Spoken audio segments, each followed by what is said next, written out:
Lideramos el camino de la opinión pública y buscamos que la cultura del debate alcance consensos y soluciones a los problemas de nuestro país.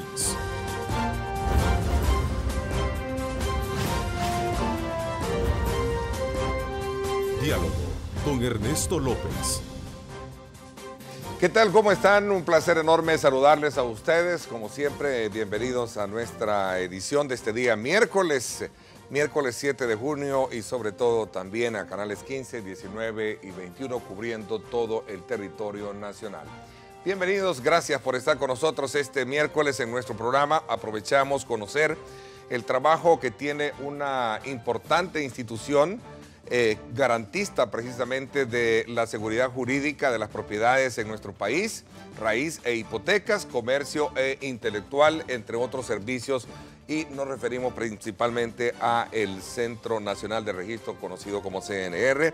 Este día acá con sus autoridades, el director ejecutivo Rogelio Canales, a quien le doy la más cordial bienvenida. Gracias. Muchas gracias, Ernesto. Un placer estar con usted en su programa Diálogo con Ernesto López. Y un saludo cordial para toda la población salvadoreña. Así es, María Silvia Guillén, también subdirectora de la institución, gracias por acompañarnos. Buenos días, Ernesto, gracias por invitarnos a su programa y un saludo a toda la tremenda audiencia que tiene su programa. Muchísimas gracias. También aprovecho desde luego para que usted participe. Recuerden, nuestros sistemas de comunicación están abiertos para que pueda sumarse e interactuar con nosotros. Las disculpas del caso, un poco afectado con el tema de la garganta a raíz de toda esta situación viral que se ha generado en los últimos días, pero vamos a hacer el esfuerzo y las disculpas del caso para poder desarrollar a lo largo de esta hora y media nuestro programa. En la sesión plenaria, por cierto, de la semana pasada fue aprobada las reformas a la Ley Especial de Notificaciones y Parcelaciones para el Uso Habitacional, logrando con ello agilizar la entrega de escrituras a familias que desde hace años han cancelado sus lotes y no han podido contar con dicho documento legal. Este día vamos a hablar también de este tema que obviamente a raíz de todos estos problemas de notificaciones y de personas que no han tenido todavía este documento, es decir, sus escrituras, creo que es un tema que lo vamos a poner en relieve, sin menospreciar desde luego esa constante evolución que ha traído el CNR desde la perspectiva de las autoridades actuales para modernizar todas aquellas actividades que obviamente prestan como servicio a la ciudadanía. Así es que es un tema muy importante que vamos a tener. Le invito a usted a que participe. Lorena, me voy contigo para que nos puedas dar detalles acerca de lo que vamos a sumar este día con nuestros invitados acá en el programa. Así es que adelante, Lorena. Bienvenida.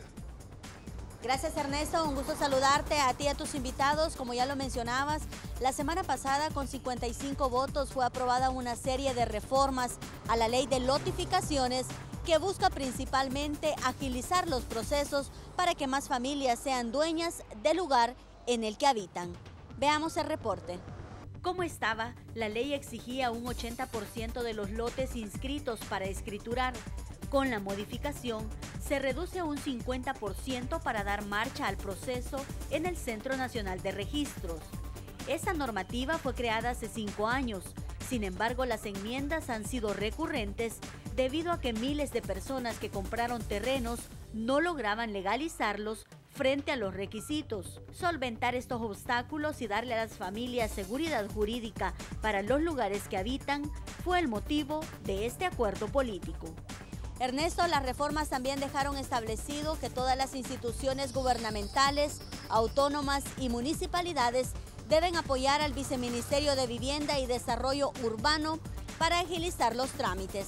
Con esto vuelvo al estudio para el análisis de este y otros temas. Adelante. Bien, gracias, Lorena. En efecto, vamos a darle seguimiento, continuidad y consistencia precisamente a esa información que tú nos has logrado colocar este día en el preámbulo.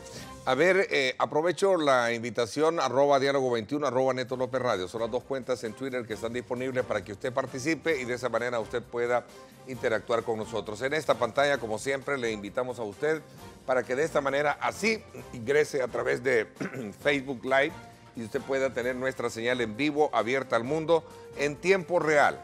Usted lo puede tener en su teléfono inteligente, su teléfono móvil, su tablet o en este caso también en su computadora. En cualquier lugar usted tiene la señal nuestra y recuerde el reprise de su programa hoy a las 8 de la noche por Canal 19. Bueno, nuevamente gracias por acompañarme. Antes de hablar de este tema que me parece que las notificaciones tienen muchos problemas hoy en día, quisiera saber, y cuéntenme, a 3 años del gobierno, ¿cuál ha sido el mayor logro del CNR, director? Bueno, es un tanto difícil poder especificar un logro en particular porque la transformación ha sido total dentro de la institución. Yo quisiera únicamente, Ernesto y pueblo salvadoreño, hacer relación de que en la institución sus actividades se desarrollan sobre la base de 3 sistemas importantes. Uno es el sistema de modernización institucional en todos los aspectos de la vida del CNR. Otro es el sistema de gestión de la calidad hacia la excelencia. Y el otro, el sistema de información geográfico que está en todo el territorio nacional. En esa lógica, la institución, cuando nosotros llegamos, encontramos una cantidad de limitaciones, de falencias que era preciso corregir. Cuando el señor presidente de la República, el profesor Salvador Sánchez Serén, nos nombró para que desempeñáramos este cargo, lo hizo bajo la intencionalidad de hacer un servicio eficiente a la gente, acercar el servicio a la gente lo más que pudiésemos y además desarrollar ese trabajo sobre base de transparencia, de legalidad y fundamentalmente con ética, con ataque frontal a la corrupción. En ese sentido, el CNR nos encontramos con cantidades de hechos que realmente daba tristeza lo que ocurría. Por ejemplo, en el sistema de gestión de la calidad hacia la excelencia, en los procesos sustantivos, que son aquellos que tienen el contacto directo con la gente, nos encontrábamos con procesos muy tardíos, escrituras de constitución de una sociedad, por ejemplo, en el registro de comercio, que tardaba más de 30 días para que se inscribiera. Eso lo hemos reducido sustancialmente a 3 o 4 días para que se pueda inscribir. Lo mismo con una escritura de la propiedad de raíces e hipotecas. Nosotros teníamos inscripciones de títulos de propiedad que tardaban un promedio de 20, 25 días. Ahora eso nosotros lo hemos llevado a un promedio nacional de 4 días en particular. Por supuesto que hay casos en donde las escrituras no van bien porque el notario cometió algún error o el titular del derecho cometió alguna omisión. Ese documento, por ley, que no reúne los requisitos de forma y contenido, tiene que ser observado para que sea subsanado, y en eso se pierde más tiempo. Así es, o sea, atrasa todo proceso. Atrasa el proceso, pero además de eso, nosotros instalamos en la institución una ventanilla express. Es decir, si usted recibe un servicio por 3 o 4 días para la inscripción de un documento y le parece de que eso no es conveniente a sus intereses, que usted cree de que debería de ser muy pronto, porque mañana, porque el siguiente día usted tiene una operación que realizar financiera o de cualquier otro tipo, perfectamente puede acudir a esa ventanilla express donde se le ofrece un servicio express en 24 horas. Hay un equipo que se destaca para que atienda su solicitud y que se le dé respuesta inmediata a ese problema, porque usted anda urgido y necesita de que tenga esa respuesta. Es decir, Ernesto, en el sistema de gestión de la calidad hemos sido lo más proeficientes posibles, tratando de buscarle respuesta satisfactoria a las personas que hacen sus solicitudes. Quiero decirle de que al CNR anualmente se presenta un promedio de 1 millón de solicitudes en los diferentes registros que tenemos. Fíjese que a propósito de hablar de eso, porque entiendo que una demanda que tienen es grande, sobre todo por los trámites que bien usted puntualiza desde esa perspectiva, ¿no? Hablando de registro, hablando de aspectos que tienen que ver con escrituras, ¿no? Fíjese de que nosotros, para que lo conozca la población de esta audiencia con mayor exactitud, nosotros tenemos 5 registros dentro de la institución. Tenemos el registro catastral, que yace en el Instituto Geográfico y del Catastro Nacional. Es un registro sobre la tierra, las parcelas que existen en el territorio. El otro registro es el de la propiedad, raíz e hipoteca, que es el tradicional, que data desde 1881. Luego tenemos el registro de comercio, que viene desde los años 60 y que desarrolla toda la actividad comercial del país, atendiendo a comerciantes individuales y sociales, y que está subdividido en registro de sociedades, registro de empresas mercantiles y luego los documentos financieros mercantiles de las empresas. Tenemos el registro de la propiedad intelectual, en donde se registran o se presentan documentos relativos al derecho de autor y a la propiedad industrial, cada uno con sus subdivisiones. Y por último tenemos el más reciente, el registro de garantías mobiliarias, que no por ser más reciente tiene menos actividad. Es un registro que ha desarrollado, que ha descollado y que efectivamente va acorde con lo que ocurre en la economía del país. Fíjese de que este registro ha tenido al momento un registro de garantías mobiliarias que anda en el orden de los 4.700 millones de dólares en lo que va desde su creación, que son 2 años aproximadamente. Es decir, ¿se imagina usted la cantidad de dinero que ha pasado del sistema financiero, bancario y no bancario, registrando sus garantías en el registro? 4.700 millones de dólares que están garantizados allí en el registro. Es decir, toda la economía, Ernesto, la economía formal del país circula por el CNR. Es interesante ver eso. Hablando de acercar los servicios, hay oficinas regionales, entiendo, ¿no? Sí, hay oficinas en todo el país, excepto en este momento en Morazán y en Cabañas. Contarle que con el ánimo de acercar los servicios a la población, ya el 15 de agosto de este año se abre la oficina en Morazán. Entonces prácticamente solo nos va a quedar Cabañas, que va para el próximo año. ¿Y cuál fue el atraso, perdón? Bueno, normalmente es que se va de a poquito, se ha ido, bueno, las oficinas de registro no se abrieron todas al mismo tiempo. Se han ido abriendo de acorde a la necesidad que ha presentado la población, a la demanda que ha habido en cada ciudad, y en este momento la demanda de Morazán se atiende en San Miguel y la demanda de Cabañas se atiende en Cuscatlán. Cuscatlán se abrió el año pasado. Pero fíjese que yo quería también hablar, Ernesto, sobre la razón de la ventanilla express.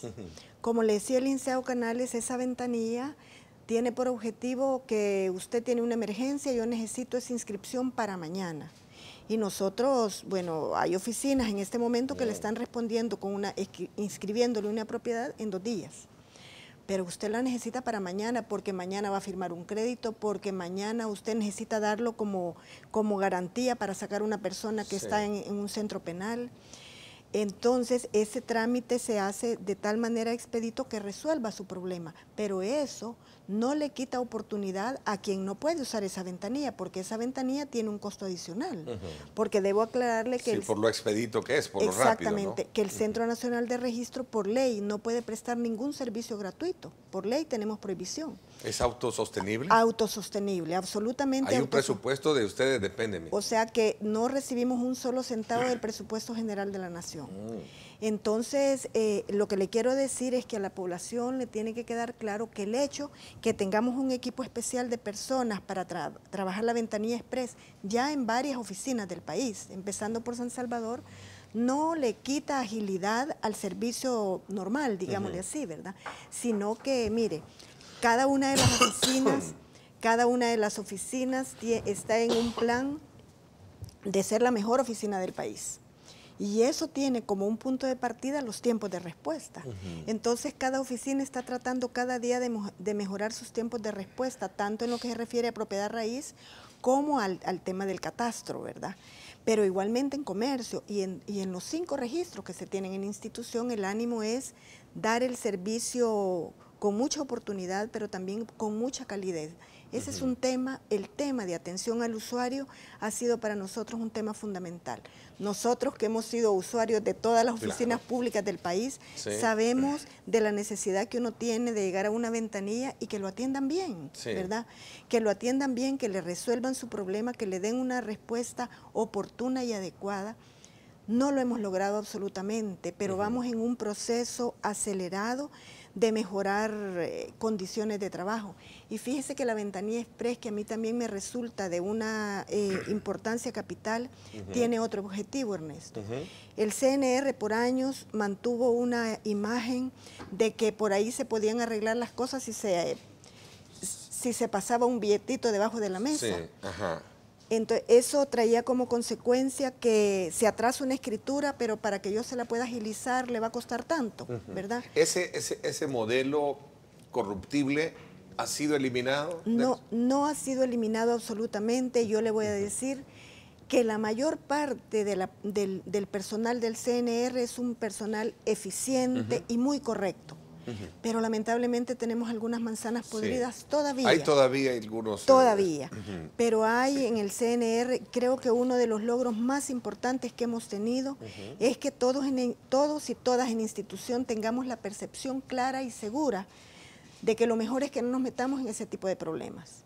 Porque de un día u otro va a caer el peso de la ley sobre esas personas. No hay espacio para pensar que pueden haber registros falsos y que puedan caer en un desfalco cualquier, digamos, proceso como tal. ¿Cómo no, Ernesto? Hay todavía hay situaciones específicas. No decir la verdad es falsear ante la población. Les agradezco la sinceridad con que hablamos porque es un tema de mucha importancia, como usted bien lo decía, licenciado Canales, sobre todo cuando se trata de ver que es ahí donde pasa todo el registro de propiedades en este país. No hay una propiedad que no esté registrada, que no tenga ahí. Efectivamente. Y si no está, es porque algo raro hay. Pero el mandato que tuvimos de nuestro presidente fue combatan la corrupción de raíz, sáquenla de ahí. Y entonces nosotros llegamos efectivamente con todas las armas puestas para combatir el problema de la corrupción.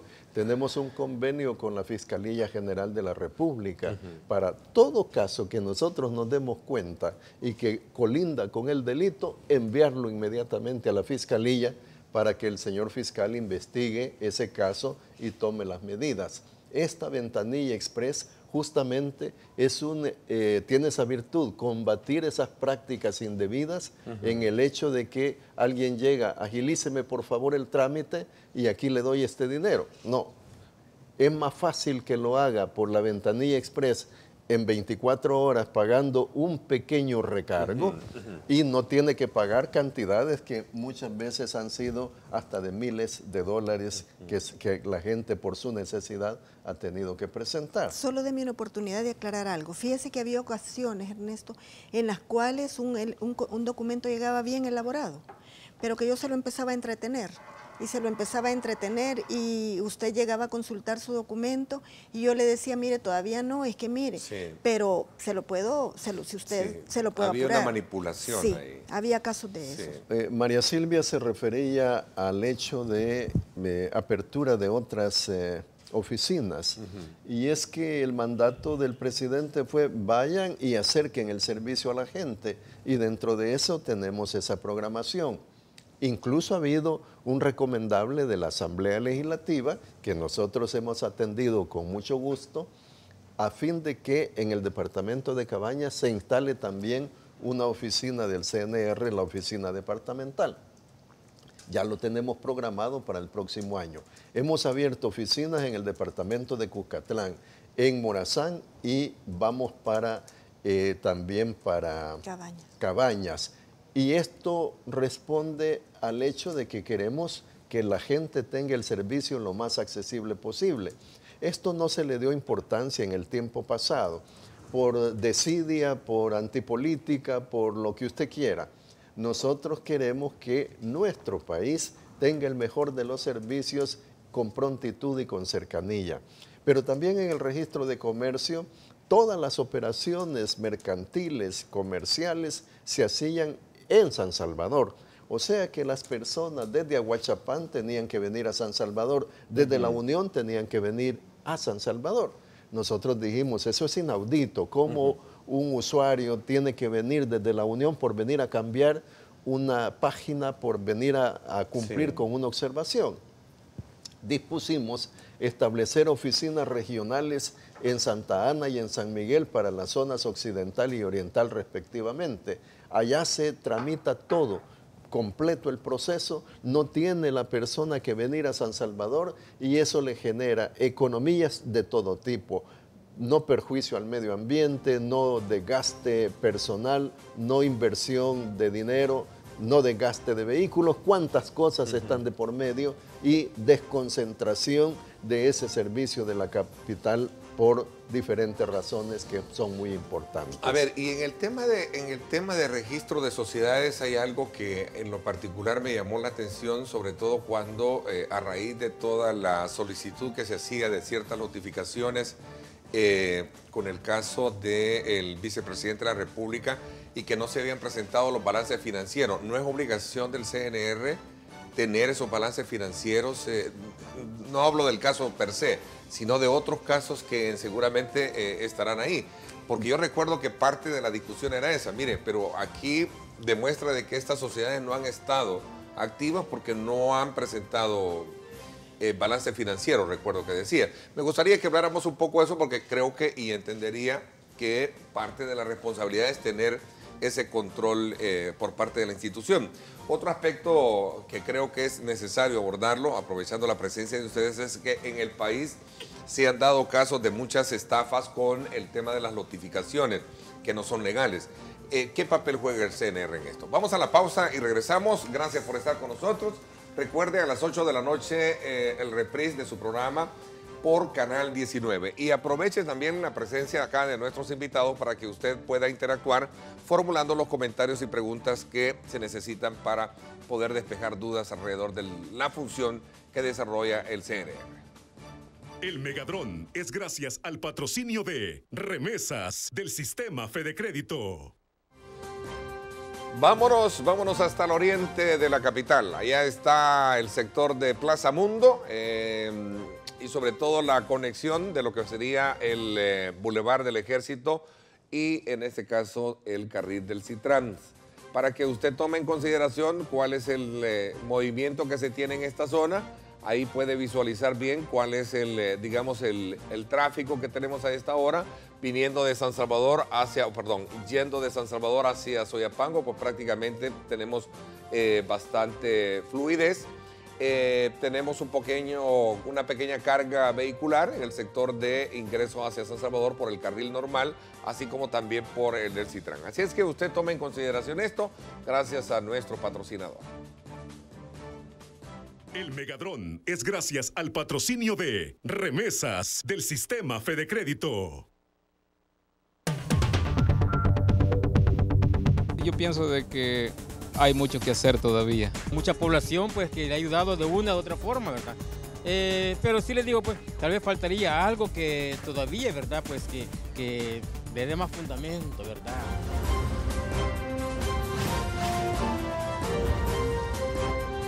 Diálogo con Ernesto López. Estás viendo Diálogo con Ernesto López.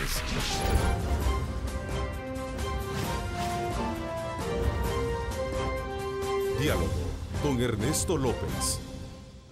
Bueno, gracias nuevamente por estar con nosotros. Antes de continuar conociendo las diferentes actividades y sobre todo también todos aquellos aspectos que mejoran la condición de servicio dentro de una institución tan importante como es el CNR, quiero recordarles a ustedes que en Pollo Campestre cumplimos 30 años. Fíjese usted, 30 años disfrutando el sabor y el orgullo de ser salvadoreños. Pollo Campestre como a ti te gusta. Bueno, Continuamos con las autoridades del CNR acá en nuestros estudios. Rogelio Canales, director ejecutivo, y María Silvia Guillén, subdirectora.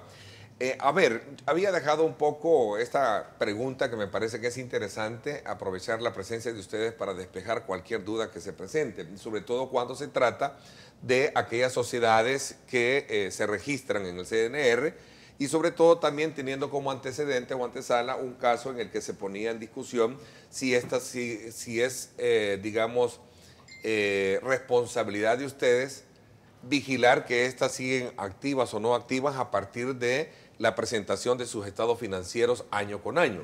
Fue un caso muy en particular, cité el ejemplo de lo que sucedió la vez anterior cuando se estaba indagando precisamente sobre unas sociedades que relacionaban precisamente al vicepresidente de la República con una persona que está indiciada en el tema de supuesto lavado de dinero. Pero el punto no era ese en sí, sino que más bien bajo qué responsabilidad o hasta dónde llega la responsabilidad del CNR para poder de alguna manera hacer estos registros y de alguna manera no exigir estos estados financieros. Pero dado de que usted citó el caso, es bueno hacer la aclaración necesaria. Nosotros tres somos periodistas, licenciados en comunicaciones, nos conocemos desde hace algún tiempo y tenemos confianza. Y decidimos establecer una sociedad, constituir una sociedad para un proyecto comunicacional X. Y constituimos ante un notario y luego registramos eso en el registro de la propiedad, de comercio. Y resulta de que después el proyecto no nos sale y dejamos allí la escritura, ya siendo inactiva. Y resulta de que lo único que se hizo fue la presentación y la constitución de la sociedad en la cual usted es el presidente y nosotros somos vocales. Y eso pasa por largo tiempo sin actividad.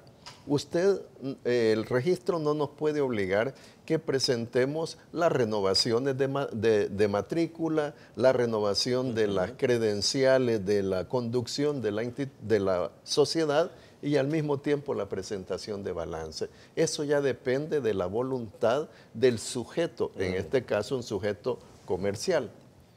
Fíjese de que a propósito en la Asamblea Legislativa nos convocaron para ver cómo les ofrecíamos nosotros facilidades a las empresas que no se han matriculado durante cierto número de años que están obligadas a hacerlo. Y entonces nos pedían de que les diéramos cierto tipo de facilidades.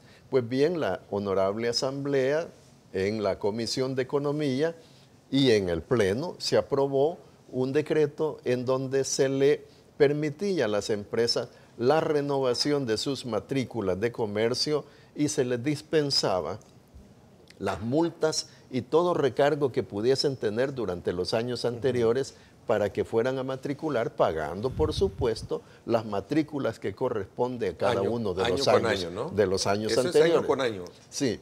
Entonces, bajo esa consideración, allí salió y nos preguntaron los señores diputados y las señoras diputadas, miren, ¿y cuál es el universo de empresas que están registradas? Son cerca de 70,000 empresas, sociedades mercantiles, y de esas, ¿cuántos están activas? Pues es un promedio de 30 a 35,000 sociedades que están activas, y las otras 40,000 o 35,000 totalmente inactivas. ¿Y cómo lo saben? Perdón, nosotros lo sabemos. ¿Sí? ¿Por qué? Porque no tienen la renovación de sus matrículas y no han presentado ningún tipo de balance. ¿Y no es obligación?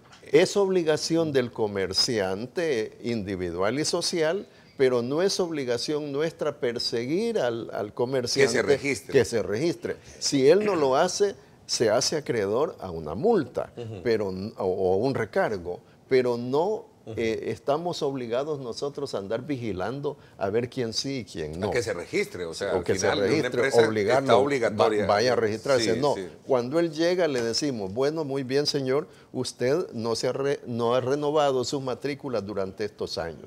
Bueno, pues acaba de aprobar ¿Hay sanciones, asamblea, perdón, hay sanciones a las empresas cuando no tienen? Sí, hay un recargo. Así como cuando usted no paga en la universidad a tiempo, le dan un recargo. O una multa. O el teléfono, usted no paga su cuota, le hacen un recargo. El banco le hace un recargo. Todo el mundo hace un recargo por el hecho de que se atrasó en la fecha de los pagos. Y entonces la moción fue, ese es el compromiso que tenemos con la Honorable Asamblea, de esas 35,000 empresas que están sin renovación, inactivas durante tantos años, que para nosotros representa una carga, tener allí esas empresas vivas, sin actividad, vamos a plantear una propuesta.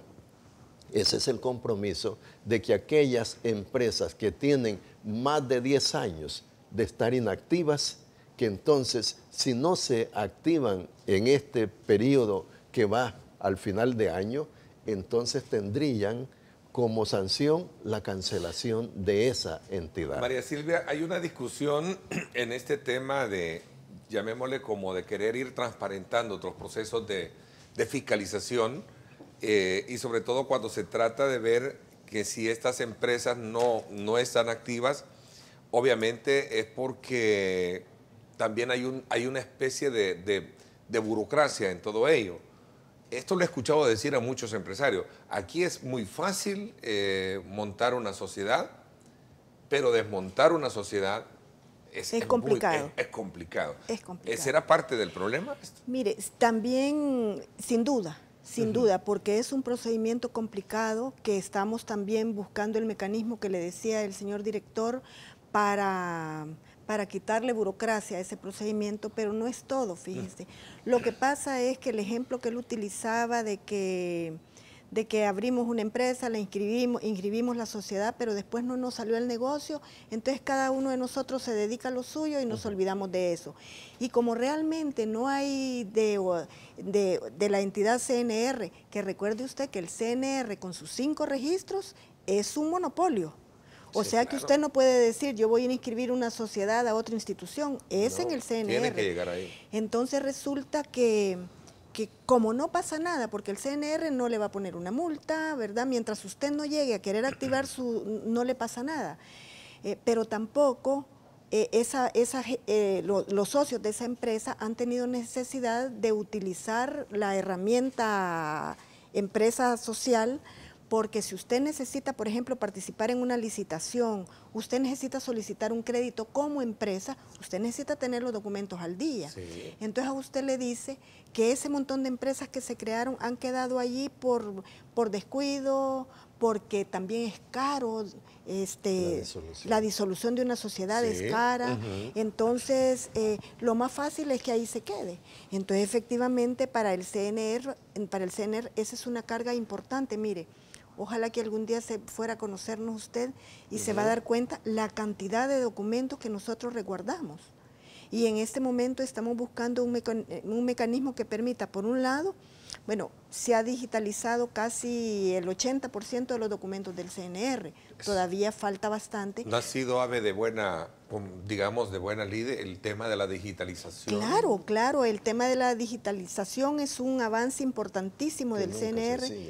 Que le hemos dado mucho dinamismo en este momento y que tenemos 80% de documentos digitalizados. Aunque por la naturaleza también de eso entiendo de que no se puede, digamos, un poco la digitalización por muchas claves que tenga, por muchas llaves, es vulnerable, ¿no? Pero no es lo mismo tener, perdón la expresión, un documento directo o una escritura, tener un documento digitalizado. Pero mire, la vulnerabilidad es en cualquier sistema, sí. ¿verdad? No hablo en el caso muy en particular. No, lo que le quiero decir no me refiero al CNR, es en el sistema físico de papel o también, también. Pero entonces a lo que quería llegar era que nosotros, si bien es cierto, tenemos la mayor parte de documentos ya en digital, tenemos la obligación de resguardar todo ese montón de documentos. Por ejemplo, si usted inscribió su empresa hace 25 años y nunca le llegó a traer su documento de constitución, ahí se lo tenemos guardado. Y ahí se lo vamos a tener hasta que usted decida ir a traerlo, porque es obligación de ustedes tenerlo. Es responsabilidad nuestra. Entonces estamos buscando mecanismos que nos permita podernos deshacer de esa cantidad de documentos, Sí. pero tenemos que deshacernos de manera legal. No es cuestión que aquí ya pasaron un montón de años y voy a ver qué hago con estos documentos. Entonces, la responsabilidad del CNR es realmente tener resguardados sus documentos institucionales, que ya son las inscripciones hechas, pero también los documentos que usted, como persona usuaria del CNR, no ha llegado a retirar. Estamos hablando de...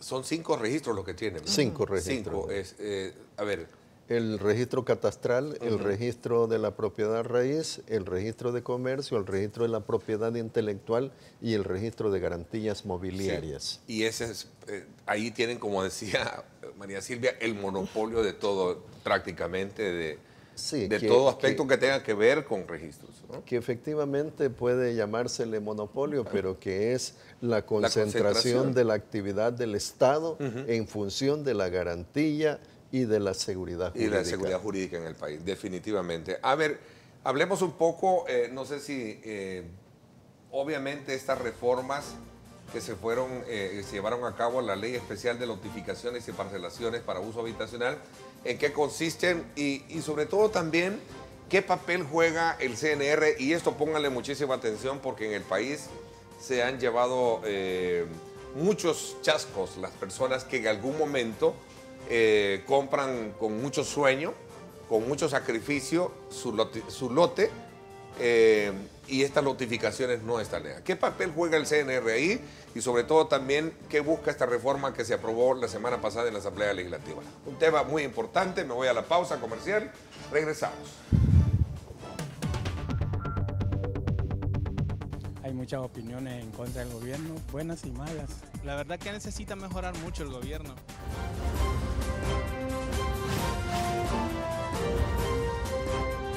Diálogo con Ernesto López. Estás viendo Diálogo con Ernesto López.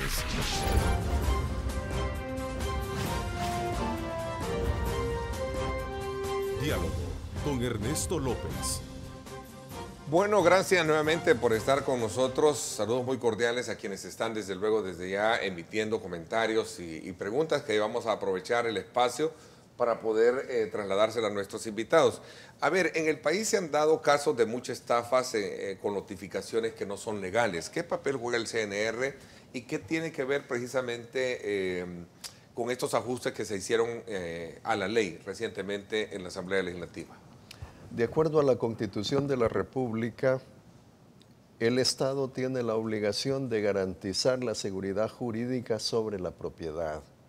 Hay personas en nuestro país, principalmente los humildes propietarios de lotes y parcelas, que adquirieron con mucho esfuerzo y durante toda una historia sus propiedades y que no pueden ser inscritas por diferentes razones, principalmente por errores o por falencias que ha tenido el propietario o el desarrollador de una lotificación o de una parcelación.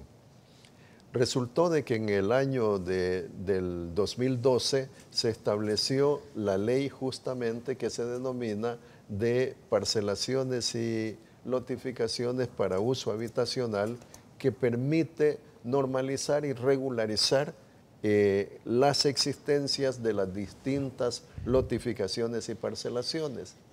Ha habido casos en donde el inmueble hipotecado se lo vendían a la persona y no lo podía inscribir porque tenía una hipoteca pendiente. Además, se establecía bajo normas que no eran las correctas dentro de un proceso habitacional, por la seguridad de la vida de las personas que allí viven. Entonces, se estableció esa ley en el 2012, en septiembre del 2012, y se determinó que de allí en adelante todas las nuevas parcelaciones tenían que pasar por el Viceministerio de la Vivienda o por las alcaldías municipales, haciendo una adecuación de su sistema, de su proyecto, a las normas que establecían ambas entidades. Eso es hacia el futuro, después de septiembre del 2012. Pero antes de septiembre del 2012 había una infinidad de lotificaciones y parcelaciones que tenían la obligación de regularizarse, es decir, someterse al régimen. La otra era la normalización, que valga la redundancia, que normalmente se tiene que hacer a futuro. Esas lotificaciones y parcelaciones que se tenían que regularizar, se dijo, bueno, hagamos una excepción con aquellas que ya lograron escriturar y registrar un número no menor al 80% de la notificación, quedan excepcionadas para que puedan continuar con la escrituración e inscripción con ese 20% restante. Pero la práctica indicó de que no llegaron esa cantidad de personas a regularizarse. Los que estaban abajo del 80% no llegaron al Viceministerio de Vivienda y sí llegaron al CNR a terminar de inscribirse aquellas que estaban entre el 80 y el 100%, ese 20% restante. Ante eso, dada la cantidad de desarrolladores y propietarios que no llegaban al viceministerio y que estaba el fenómeno real, ahí está en la sociedad, en el país, en el territorio, decidieron entonces mocionar las diferentes instituciones, nosotros en cuenta, por una propuesta que permitiera bajar un poco el porcentaje a un 50%. Del 80% que se establecía como límite, ahora se ha llevado al 50%, que es la reforma actual que se tiene. Aquellas lotificaciones o parcelaciones que ya escrituraron hasta un 50% de sus lotes y que están registrados o presentados en el registro de la propiedad, esas personas tienen la posibilidad de seguir escriturando el otro 50% sin mayores dificultades. Es decir, sin mayores niveles de exigencia. Es decir, tengo un lote y si yo llego al 50% ya puedo escriturar la mitad y después voy con la otra mitad que me garantiza la tenencia de ese documento, de ese terreno, ¿no? Usted tiene una lotificación con X cantidad de lotes, sí, un inmueble general que lo dividió, lo subdividió en parcelas y entonces ya inscribió el 50%. Sí. De eso, el otro 50% lo puede hacer por dos formas. Uno, por segregación simple, es decir, seguir desmembrando cada una de las parcelas sin mayor problema. Y dos, por desmembración en cabeza de su dueño. Eso implica que hay que inscribir toda la propiedad con los diferentes lotes, con cada una de matrículas que debe de tener cada lote. Y entonces el desarrollador o el propietario del inmueble general tiene la potestad, la facultad de poderlo hacer por segregación simple, que se le llama la segregación de cada uno de los lotes, o por escrituración en cabeza de su dueño. Ese hecho, creemos nosotros, va a favorecer a una inmensa de propietarios de lotes y de parcela. Resulta que a mí me llamó el señor presidente de la República y me dice, mira Canales, eso no puede estar así. Hay una cantidad de propietarios que me escriben, que me dicen de que no pueden inscribir sus propiedades porque no se dio el paso. Y eso no puede ser así. Entonces, ustedes tienen que buscar todo el mecanismo para inscribir esa posibilidad de los derechos de la gente y a partir de eso con el viceministerio, con el ILP, con la Secretaría Jurídica, incluso participando en algunos casos la Fiscalía General de la República, se hizo la propuesta y fue bien acogida en la Asamblea y aprobada. Esto a nosotros nos alegra sobremanera.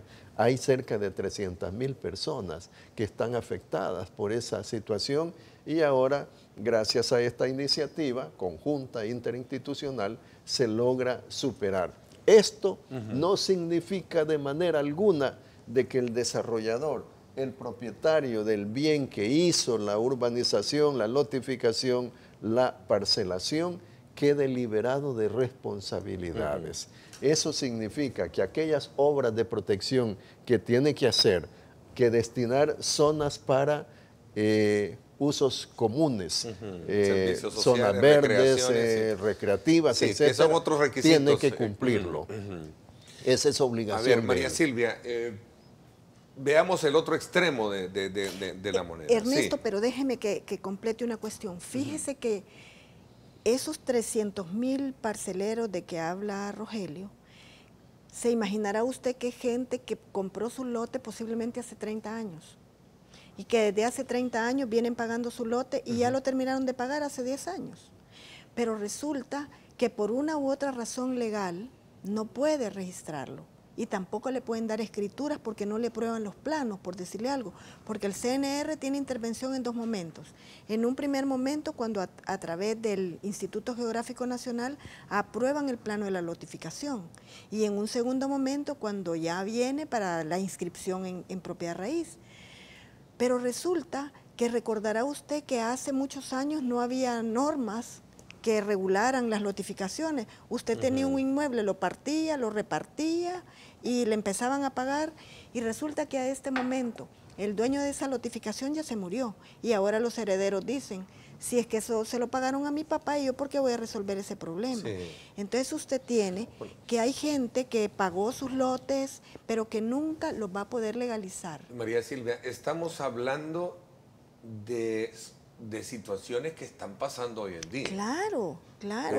Bueno, tuvimos un caso muy en particular que está la Fiscalía, gracias a la Fiscalía General de la República, que está resolviendo con todos aquellos problemas con una familia francesa, no recuerdo qué. El caso Jumbo. El caso Jumbo, ¿verdad? Que tienen y se está resolviendo, pero es precisamente situaciones como esa la que está mire, viviendo. Fíjese que aquí pasaría... Lo digo porque un familiar tiene un caso muy en particular. Y el caso Romero, ¿verdad? También. Pasaríamos toda la mañana contándole qué son las causas por las cuales la gente no puede legalizar. Escriturar, sí. Fíjese que, por ejemplo, yo propietaria, le venía una empresa lotificadora, ¿verdad? Y me decía, yo le voy a vender los lotes. Esas empresas se dedicaron a vender los lotes sin seguir ningún procedimiento para regularizar esa lotificación. Ahí tiene usted que a estas alturas, muchas veces el propietario dice, bueno, yo ni cuenta me di que terminaron de vender la lotificación, y yo, ¿por qué tengo que resolver esto si aparte de todo tiene que hacer medidas de mitigación?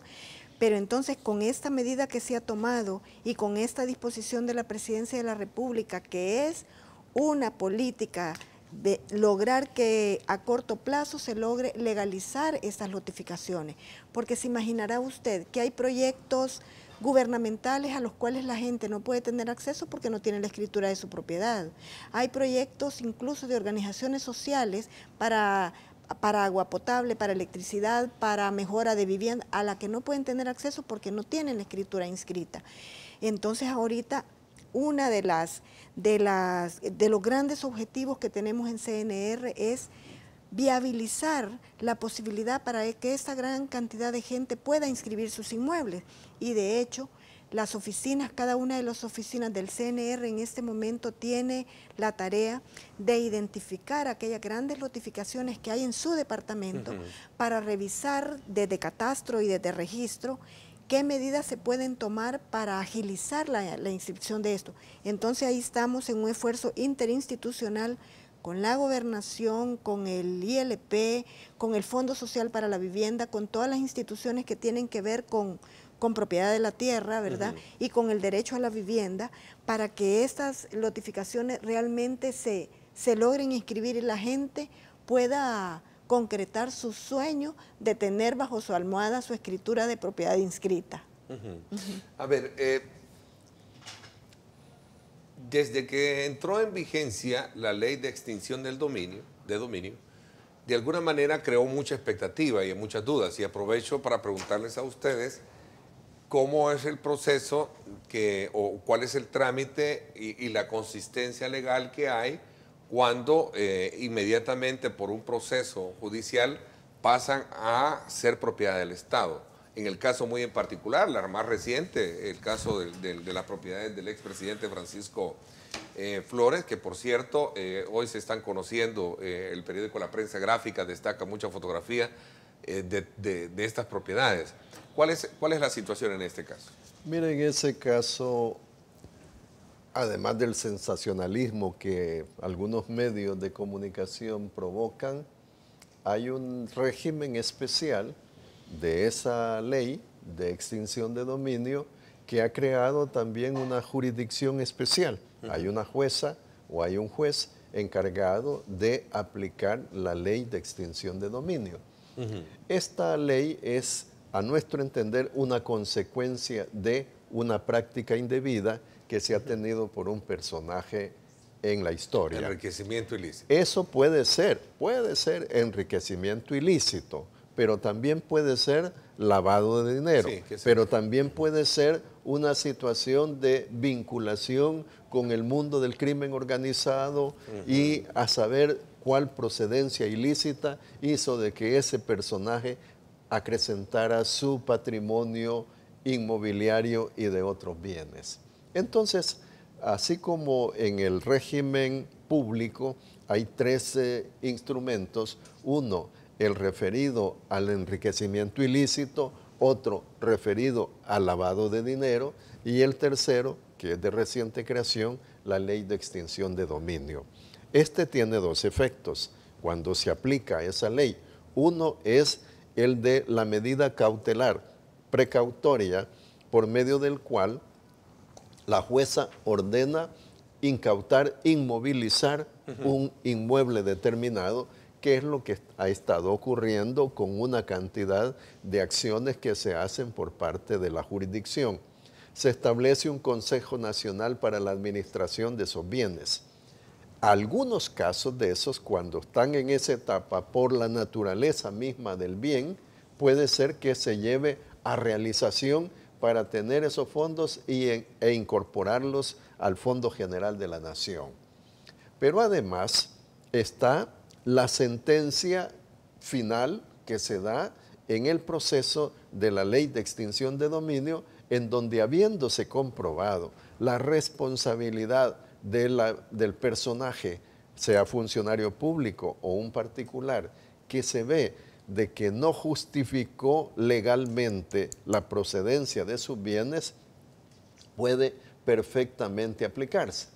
Aquí ha habido algunas cosas que se han establecido y mencionado con los casos de las administraciones anteriores.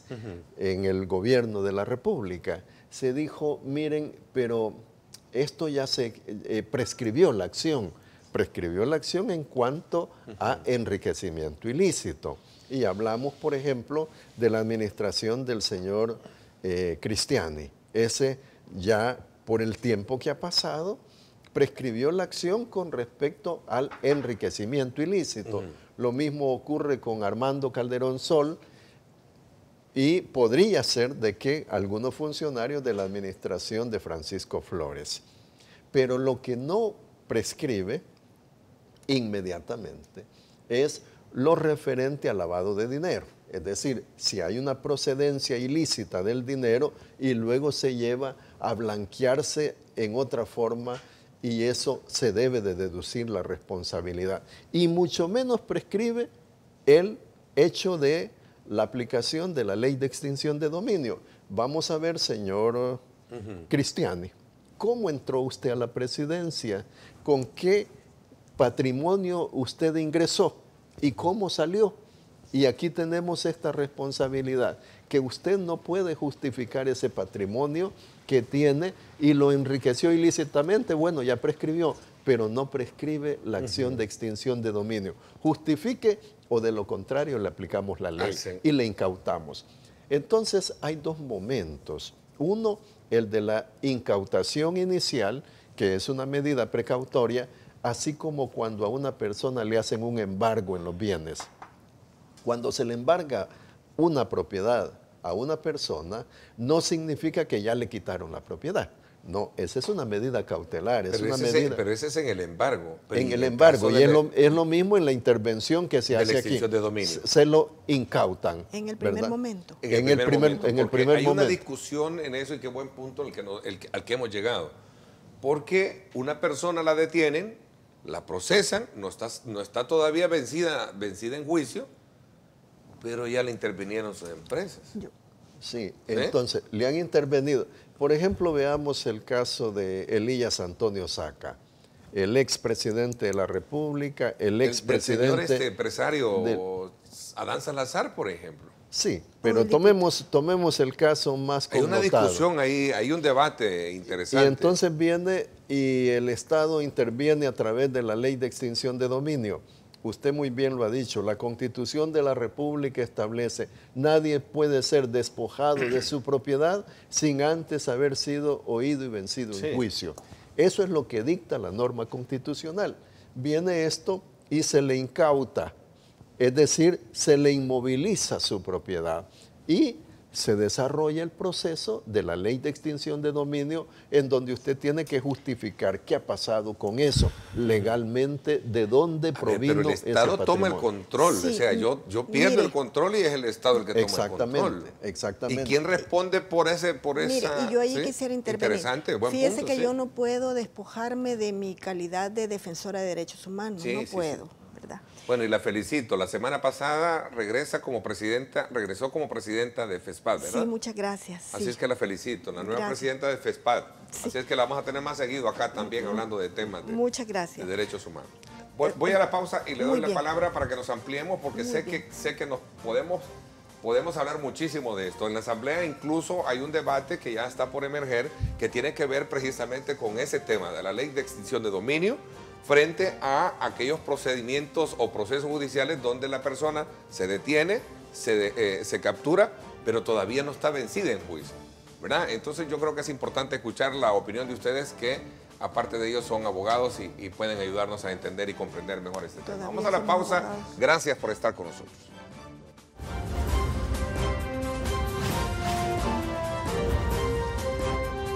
Diálogo con Ernesto López. Estás viendo Diálogo con Ernesto López.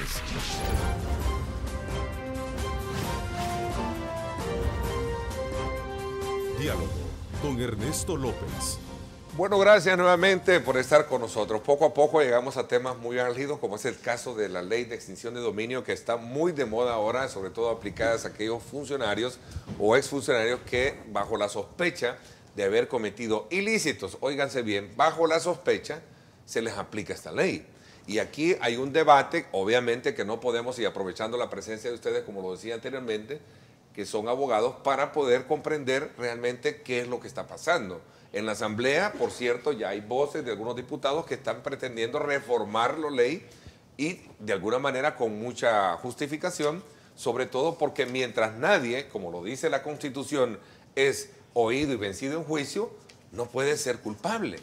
Y aquí se captura a la persona, se detiene a la persona, pero se les intervienen y en este caso se les aplica la extinción. El caso, hay muchos casos en particular y lo hablamos. Fíjese que yo sería de la idea que a todas aquellas personas que se han valido del patrimonio del Estado para enriquecerse, habría que ver cómo se recuperan todos esos bienes, porque esos bienes son del pueblo salvadoreño. Yo esa lucha la voy a mantener por siempre. Pero a mí me parece que en aras de eso, yo no acepto que se violenten garantías como la presunción de inocencia, que realmente es una garantía que no es una dádiva de los gobiernos, sino ha sido una ganancia de los pueblos a través de la historia. Entonces, si usted se da cuenta, en este momento hay un caso en el cual no se captura a una persona, pero se le acusa de determinados delitos. Se le sigue el proceso y al final del proceso, o por lo menos en un momento del proceso, se determina que no se le ha encontrado responsabilidad penal. Pero resulta que de manera paralela se le aplica la Ley de Extinción de Dominio, el Estado se apropia de sus bienes como una medida cautelar, pero la ley en un momento permite que hasta pudieran disponer de esos bienes, que pudieran traspasar a terceras personas esos bienes. Y para mientras el proceso penal o el proceso civil va caminando en paralelo. A mí eso me parece que tiene una violencia constitucional grave. Porque fíjese que ahí está de por medio también la seguridad jurídica de la propiedad. Porque la propiedad privada es un derecho constitucional que toda persona tiene. Y yo le digo, yo aspiraría a que realmente la justicia en este país llegue hasta recuperar todos esos bienes que fueron apropiados irregularmente, pero de manera constitucional. Así es inaceptable, ¿verdad? Es condenable que un funcionario público por X o Y motivo, haciendo uso del poder que tiene, cayendo en corrupción, se enriquezca. Claro, y estamos mire, de acuerdo. Pero hay un proceso también legal, no una normativa. No, hay garantías constitucionales que respetar. Y yo recuerdo, mire, que oí una entrevista del doctor Fabio Castillo hace meses y refiriéndose a esa ley, y usted ya ve cómo habla el doctor Fabio Castillo, él dijo, es que con esa ley nos podemos ir hasta 1882 a rescatar las tierras que le fueron quitadas a los indígenas.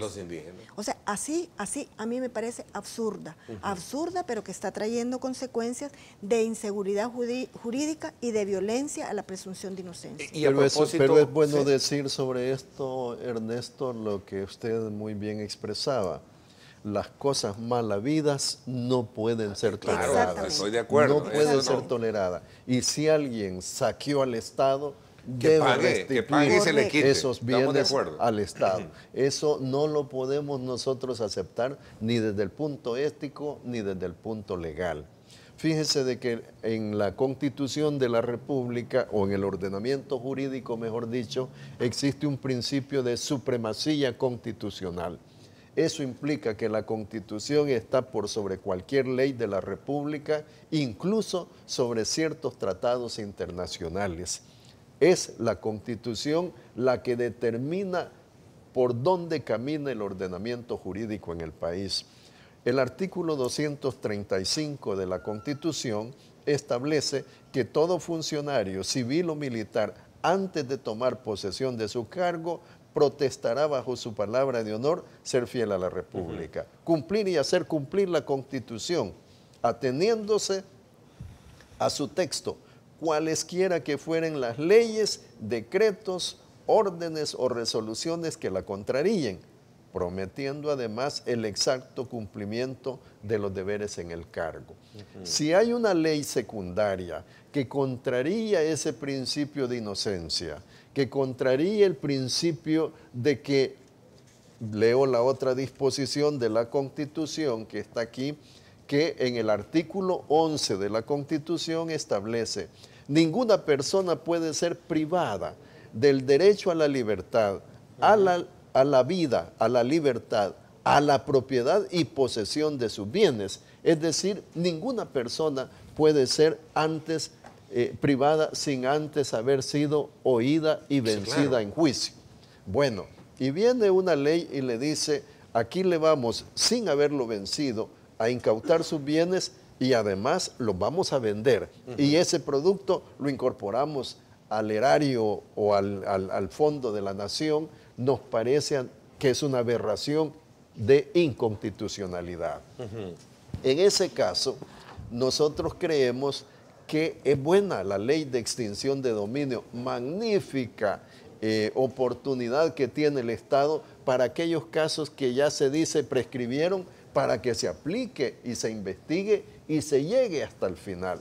Pero si hay una situación de que hay que esperar hasta que haya la sentencia para ver si la persona justificó o no la legal procedencia de sus bienes. Allí han citado casos en donde a la persona en el juicio de cuentas, en el juicio constitucional civil, fue absuelto, pero le aplicaron la ley de extinción de dominio y se encuentra en esa situación paradójica. Llegamos a un ejemplo muy concreto y no estamos hablando de que él es, bueno, de hecho yo no lo conozco, públicamente por ser político lo conozco, el caso del diputado Reinaldo Cardosa. Viene, se le abre el proceso, se le extingue, que hasta lo sacaron de la casa, entiendo, pero sale libre, pero le quitaron sus propiedades. No, y en ese caso que tampoco yo conozco, ¿quién responde por eso? Que yo tampoco conozco al señor diputado. Yo no estoy hablando de, tampoco que él es Santa Paloma, no lo sé. No quisiéramos conocerlo en este momento, por supuesto, por esa misma situación. lo absuelven a él, pero condenaron a la señora de él. Sí. Vea, es una paradoja tremenda, ironía jurídica que se encuentra, una perversión de proceso. Presidenta de FESPAD, perdón, le voy a ocupar el doble cargo, pero voy a aprovechar la presencia de ustedes. Ajá. ¿Y en eso qué pasó ahí? ¿Qué está pasando en el país? Mire, es que fíjese que en este momento, a mi manera de ver, en general, en todos los delitos se ha perdido esa garantía que es la presunción de inocencia. A mí, por ejemplo, me resulta muy chocante, no desde ahora, sino desde siempre, eso de que hay una exposición pública, de cuando capturan a una persona porque hay la presunción de que es culpable, pero le exhiben a los medios de comunicación.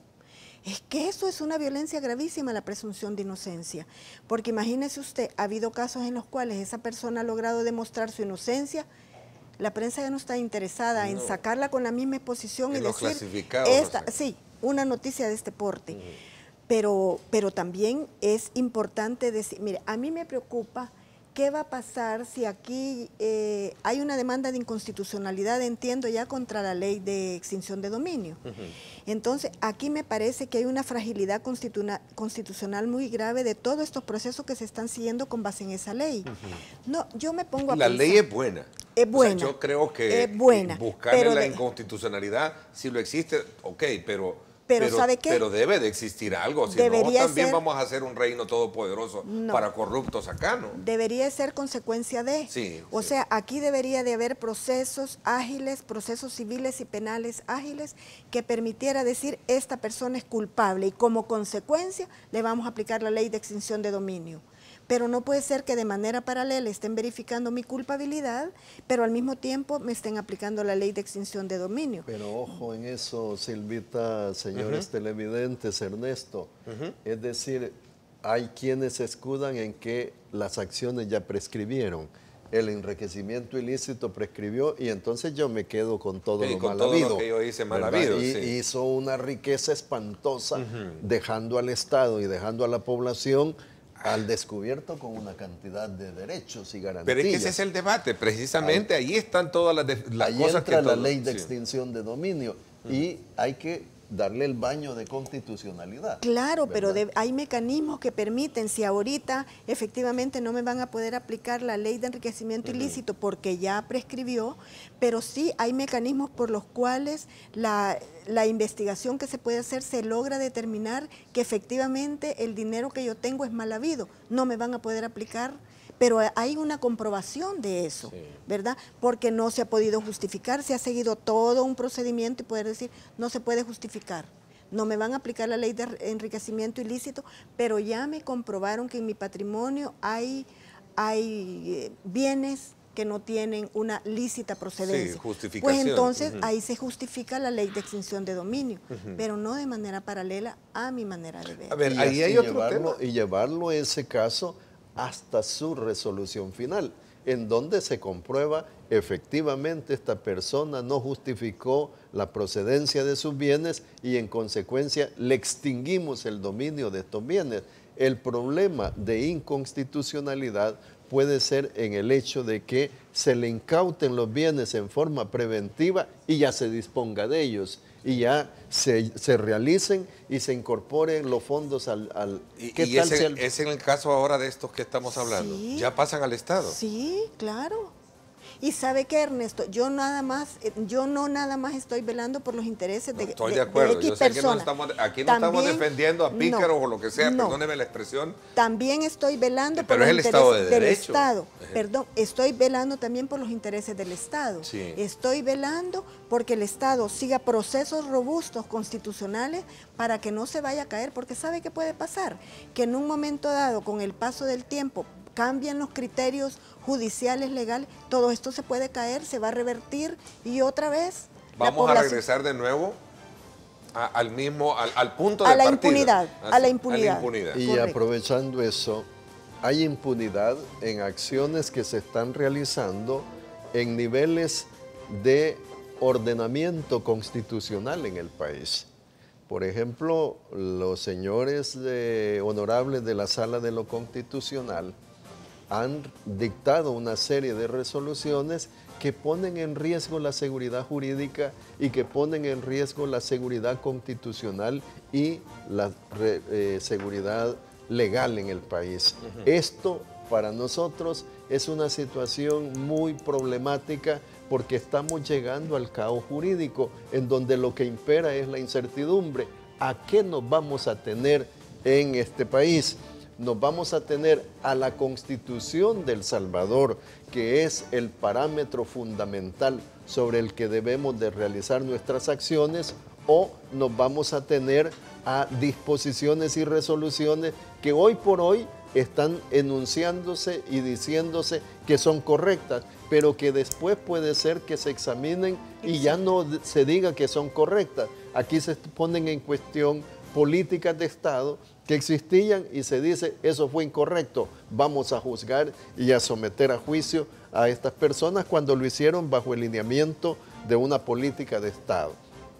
Igual ocurre con diferentes decisiones que se toman por la Asamblea Legislativa o por el Ejecutivo que son declaradas inconstitucionales. A nosotros nos parece que se rompió con el ordenamiento jurídico constitucional que debe de tenerse a plomo en el país para darle garantía y certidumbre a la gente, porque de lo contrario usted Ernesto, como persona no sabe a qué atenerse. Claro. Ya no tiene usted el camino expedito para decir esto es lo correcto. ¿Qué será lo correcto en este país si cualquier cosa, ahora se dice una cosa, mañana se dice otra y se está sosteniendo resoluciones diferentes, incluso contradictorias entre ellos mismos y que puede generar una situación de total incertidumbre en la gente? Un grupo de abogados se me acercaron y me dijeron, Ernesto, aquellos que hoy aplauden medidas de carácter jurídicas en detrimento de ciertos sectores políticos, mañana pueden ser el mejor antecedente para ser aplicadas en otras áreas donde ya a lo mejor les afecten. Correcto. No debe de estarse jugando ni manipulando porque más temprano que tarde, me decía, eso se va a revertir. Con esos mismos argumentos jurídicos, perdónenme, no soy abogado, voy a tratar la manera de resumir un poco, con esos mismos planteamientos jurídicos y esos racionamientos mañana se van a aplicar en otras áreas que van a afectar a otros. Y eso es delicado para el país. Sí. Y refiriéndonos concretamente, vea, hay un fiscal que está preso, aplicó su criterio, aplicó su procedimiento, utilizó la ley, perversa o no, pero está detenido. ¿Qué va a pasar con este señor fiscal que está ahorita? Está él con su lógica, está él con su planteamiento y llega el que lo va a sustituir y entonces va a iniciar procesos en contra de él por haber realizado estas acciones. Y él hizo cosas buenas. Y él hizo cosas buenas y va para la cárcel también. Sí. Todos debemos de tener Hay que tenerle atención previsión al tema de las facultades interpretativas de la Constitución, ¿verdad? Sí, Sobre todo porque ese es el punto de menos. Vamos a hacer la pausa, regresamos de nuevo un poco. A ver, y cuando suceden este tipo de situaciones, esos registros que están a nombre de estas personas pasan ya para el Estado. ¿Ya han habido casos en el caso de ustedes? Que vamos a hablar de eso cuando regresemos. Gracias por estar con nosotros.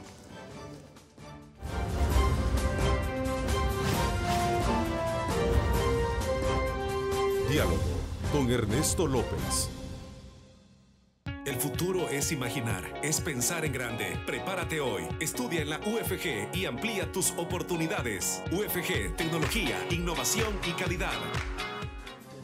Bueno, gracias nuevamente por estar con nosotros. A ver, ya hay casos, decía, solo para ir un poco porque realmente el tiempo se nos fue, pero es importante conocer las diferentes aristas que tiene la ley de extinción de dominio y sobre todo cuando se trata de ver el dominio de propiedad que tiene una persona que es indiciada, y digo la palabra creo que es correcta, indiciada, porque no ha sido todavía condenada, pero estas pasan prácticamente al control ya de lo que es el CONADE. El CONADE, ¿verdad?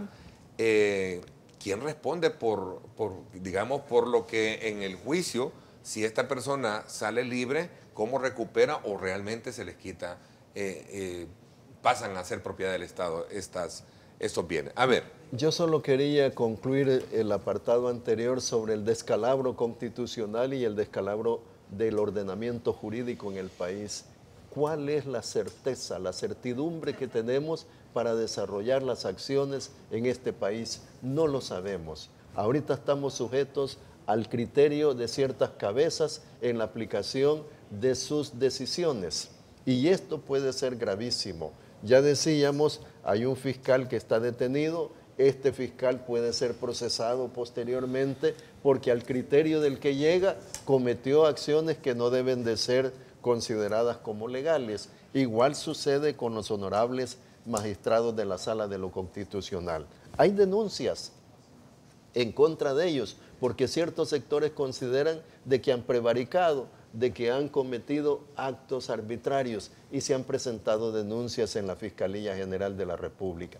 ¿Qué pasa si llega otra sala, otros magistrados, y llega otro fiscal y dice, efectivamente, estas personas cometieron desmanes y perversidades en la aplicación de los procesos? Lo más probable es que vamos a tener juicios y vamos a tener personas que van a ir a la cárcel. Y no salimos de ese círculo de estar, obviamente, en los mismos, atendiendo los mismos necesariamente tiene que haber un pacto de no agresión para que la cosa pública y el rumbo del país... Pero sin dejar de lado el combate a la corrupción. Exactamente, al crimen organizado, al narcotráfico, al combate a la corrupción, a los dineros mal habidos, a los patrimonios mal habidos, tienen que ser recuperados. Efectivamente, en el CNR ya hay casos en los cuales, bueno, el CNR en relación a la ley de extinción de dominio tiene dos momentos.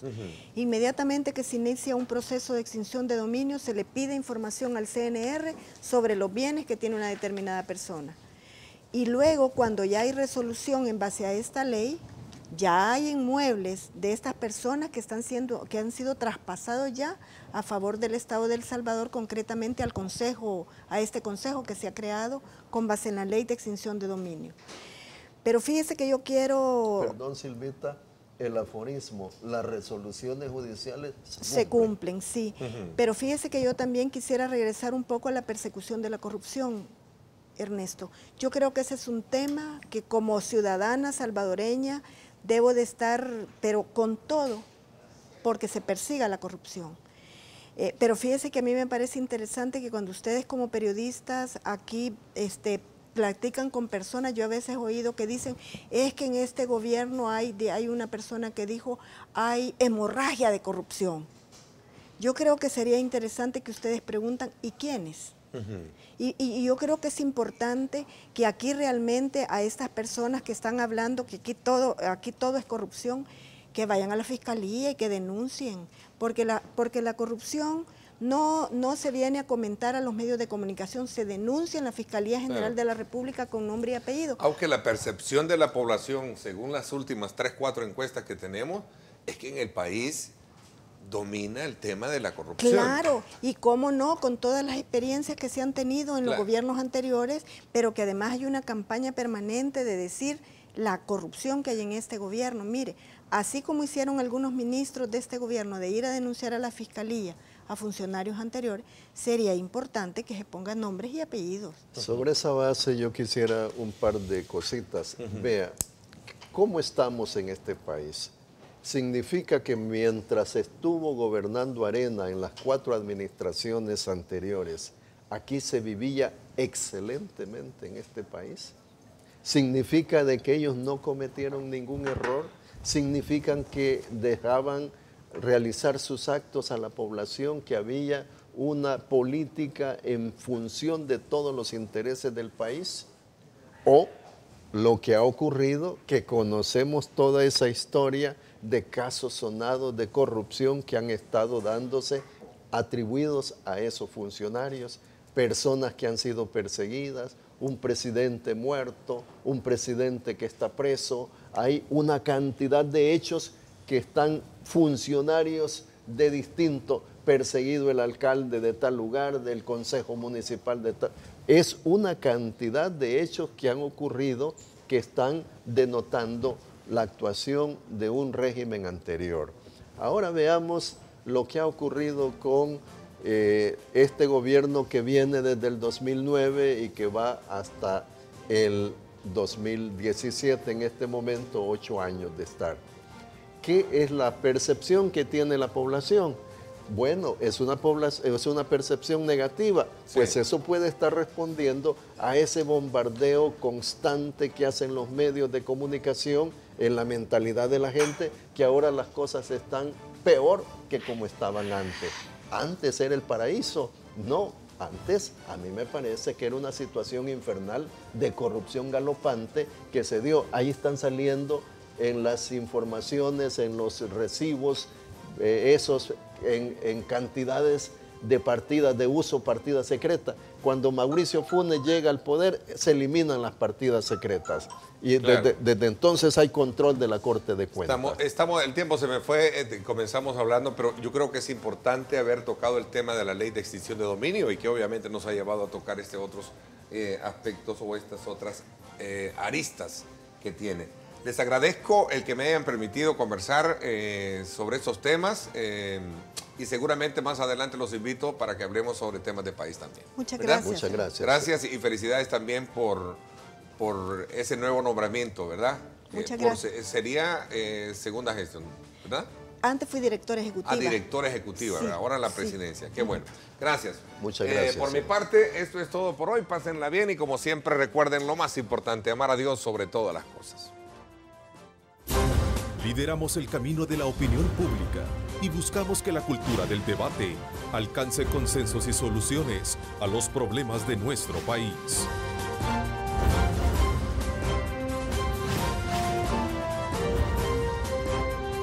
Diálogo con Ernesto López.